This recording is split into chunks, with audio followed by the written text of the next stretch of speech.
Hi, I'm Dr. Patty Ford, and I'm sitting here at the airport, and I just wanted to lift up the conversation of meal timing and just observing people and how food timing works.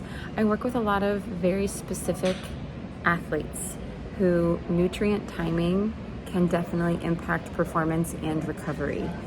If you are not an athlete, nutrient timing can affect sugar, can affect inflammation, therefore hormones, therefore how you feel in your health, also digestion.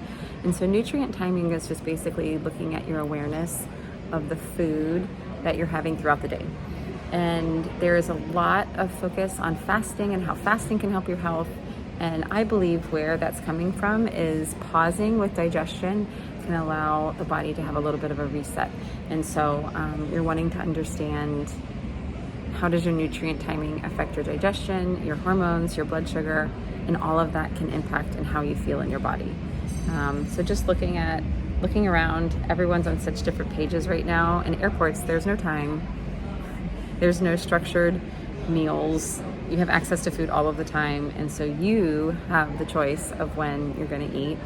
And the meal frequency and meal timing can definitely impact how you show up in the world.